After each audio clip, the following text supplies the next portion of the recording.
Breaking news into Sports Center. You might have heard by now, suspensions handed down for this. Last night, Chris Paul and Rajon Rondo exchanging hands. And then Brandon Ingram, who had just pushed James Harden, had a little bit of a referee confrontation. Number 14, bam, over the top with a vicious right hand. He's suspended 4 games. Rondo 3. Chris Paul 2 games. Here's Mike D'Antoni, the coach of the Rockets. What does he think of this? I don't agree anything close to it. It's just not equitable. It's not equitable. And if you watch the film, you watch the spit, you watch this and that, it's just, I understand maybe he gets one, but, how does he not, what is he supposed to do? Just stand there and get spit on and then take a punch in the face and then say, well, that's okay. It doesn't make any sense to me. But anyway, they're doing the best they can do. It's a hard situation. I understand that. So we'll go on. We'll be fine. But, he was apologetic. He apologized to the team. He didn't want it to happen that way. But in the heat of the moment, somebody does that, that's tough. That's really tough.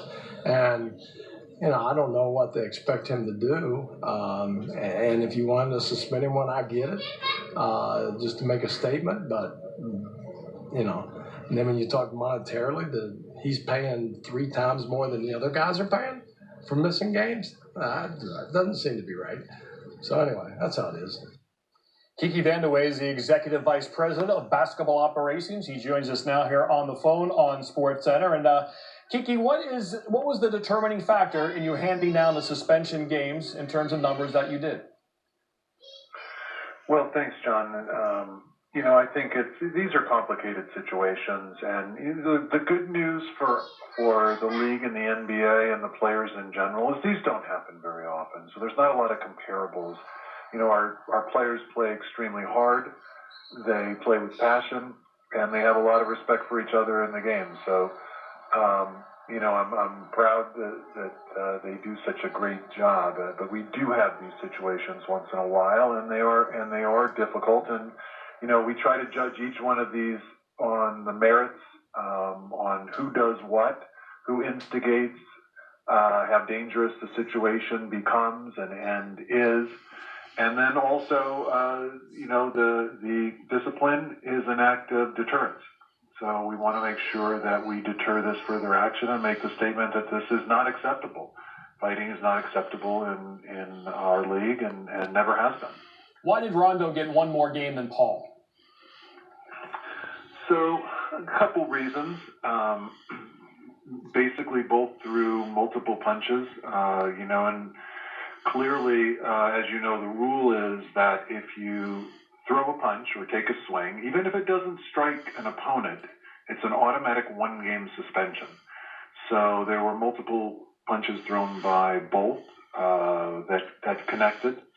So we were at more than one game, and Rondo, had a spitting incident at the front. He spit at Chris, and again, all we have is the video evidence. So I think it was pretty clear from video that that's what happened. And also, he threw the first punch, right at Chris. So in this instance, we felt Rondo was more at fault and deserved 1 more game.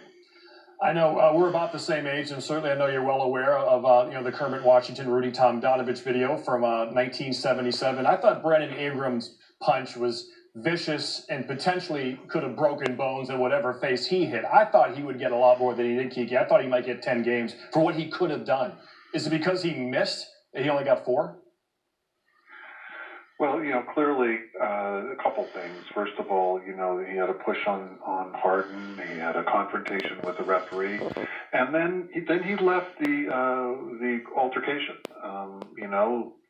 He went away, and when it started up again, he came back in, and yes, very dangerous play can lead to some terrible consequences. But he did miss. But it was the act itself and the potential consequences. And believe me, 4 games is a lot. It's a lot monetarily for a player. It hurts the team. We recognize all of that. And obviously, if circumstances were different, the punishment might have been different as well. But I think it does make the right statement. It strikes the right balance. we also realize that these things build up over time, and this isn't just a one-off type thing. So we try to find the right balance with the statement that this is not acceptable. You fight, you're going to be suspended. Clear enough. Kiki Van Wey, thank you for calling in the Sports Center. Thank you, John.